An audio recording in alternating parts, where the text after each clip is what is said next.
Jay Shri Shri Radha Krishna life and God চেনেলটোলৈ সকলো ভক্তবৃন্দকে স্বাগতম জনাইছোঁ।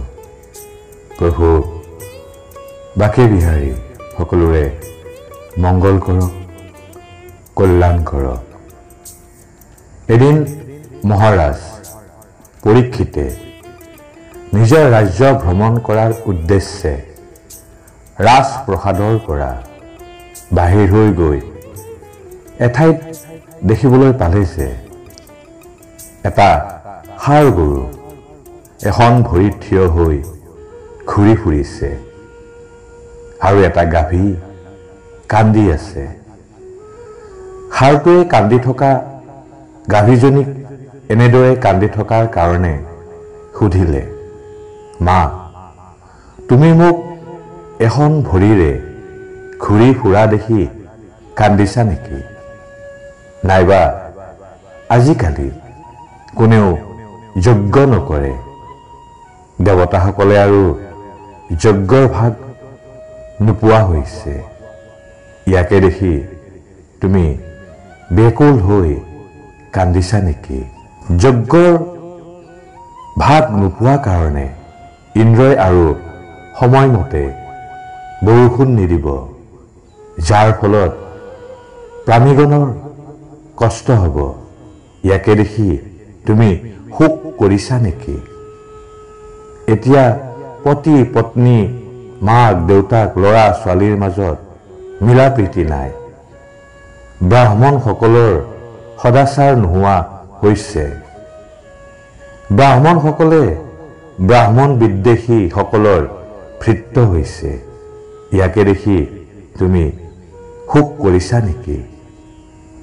কলিৰ আকৰ্ষণত ক্ষত্ৰিয়সকল অধম হ'ব আৰু নিজ ৰাজ্যৰ নাশ কৰিব। প্ৰজাসকলে শাস্ত্ৰৰ নিষেধ নামানি য'তে ত'তে ভ্ৰমণ কৰিব। স্বাধীনভাৱে ভোজন পান আস্থান ব্যভিচাৰ কৰি ঘূৰি ফুৰিব। ইয়াকে দেখি শোক কৰিছা নেকি? প্ৰভু শ্ৰীহৰি ইয়াতে বাল্য লীলাকে ধৰি যি লীলা বিলাস কৰি তোমাক সুখ প্ৰদান কৰিছিল, সেই পৃথিৱী তোমাৰ বুকুৰ পৰা শ্ৰীহৰি অন্তৰ্ধান হোৱাৰ কাৰণে তুমি কান্দিছা নেকি?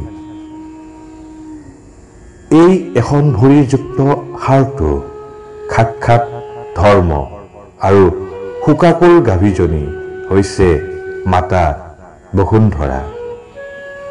ধৰ্মৰ এই প্ৰশ্নৰ উত্তৰত পৃথিৱীয়ে ক'লে, হে ধৰ্ম, পাপাত্মা কলিৰ দৃষ্টিত অভিভূত লোকসকলৰ কাৰণে মই শোক কৰিছোঁ। তোমাৰ মোৰ নিজৰ দেৱতা, ঋষি, সাধু, ব্ৰাহ্মণ এই সকলোবোৰৰ দশা দেখি মই শোক প্ৰকাশ কৰিছোঁ। পৃথিৱী আৰু ধৰ্মই এনেদৰে কথা পাতি থাকোঁতেই কিছু দূৰত সৰস্বতী নদীৰ তীৰত কুৰুক্ষেত্ৰত উপস্থিত হোৱা ৰজা পৰীক্ষিতে দেখিবলৈ পালে যে ৰজাৰ ভেষ ধাৰণ কৰি এজন শূদ্ৰই এডাল লাঠিৰে ষাঁড় আৰু গাভীজনীক মাৰিব ধৰিছে। ষাঁড়টোৰ তিনিখন ভৰি নাই আৰু ভয়তে সি মল মূত্ৰ ত্যাগ কৰিছিল আৰু গাভীজনীও সন্তান হেৰুৱা মাকৰ নিচিনা কান্দিব ধৰিছিল। মহাৰাজ পৰীক্ষিতে শূদ্ৰৰ এনে হীন কাৰ্য দেখি খঙত তাক হত্যা কৰিবলৈ উদ্যত হ'ল। তেওঁ ষাঁড় আৰু গাভীজনীক অভয় প্ৰদান কৰি ষাঁড়টোক প্ৰশ্ন কৰিলে, কিহৰ কাৰণে তোমাৰ তিনিওখন ভৰি নোহোৱা হ'ল? ষাঁড়ৰূপী ধৰ্মই উত্তৰত ৰজাক বহুতো তত্ত্বোপদেশ দিলে। তেতিয়া মহাৰাজে বুজিব পাৰিলে যে এই ষাঁড়টো প্ৰকৃততে ধৰ্ম।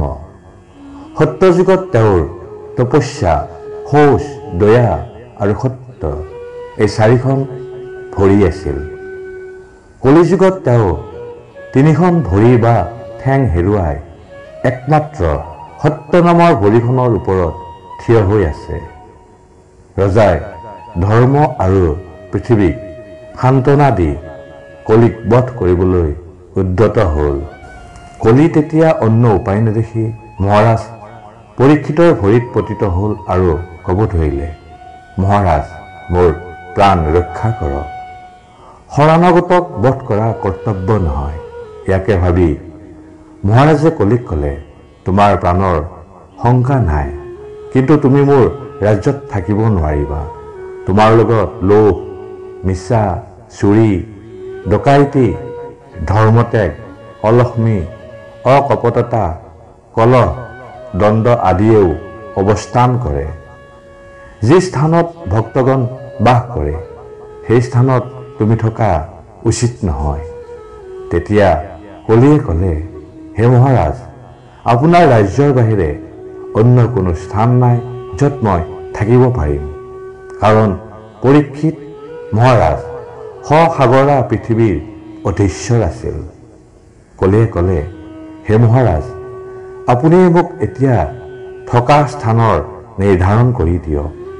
তেতিয়া পৰীক্ষিত মহাৰাজে ক'লে যে যি স্থানত তাচ, পাশা প্ৰভৃতি জোৱা খেল থাকিব, নানা প্ৰকাৰৰ নিচা, পৰস্ত্ৰী সংগ আৰু জীৱ হত্যা, এই 4টা অধৰ্মৰ স্থানত তুমি বাস কৰিবা। এই 4টা স্থান পায়ো কলিয়ে আৰু স্থান বিচাৰিলে। তেতিয়া পৰীক্ষিত মহাৰাজে কলিক সুবৰ্ণত থাকিব দিলে। এই সোণ বা সুবৰ্ণৰ মাজত মিছা অহংকাৰ, কাম, হিংসা ও শত্ৰুতা একেলগে থাকে। আৰু এনেদৰে কলি 5টা স্থানত বাস কৰি আহিছে। যোনে প্ৰকৃততে নিত্য মংগল লাভ কৰিব বিচাৰে, যি শ্ৰীহৰিৰ নাম, ভগৱান আৰু ভক্তৰ সেৱা অভিলাষ কৰে, সেইসকল ব্যক্তি এইসমূহ স্থানৰ পৰা দূৰত থাকি শ্ৰীহৰিৰ ভজন কৰিব লাগে। প্ৰভু বাকে বিহাৰীৰ ওপৰত বিশ্বাস আৰু আস্থা ৰাখক আৰু সুখী হওক। জয় প্ৰভু জগন্নাথ। হৰে কৃষ্ণ, হৰে কৃষ্ণ, হৰে কৃষ্ণ।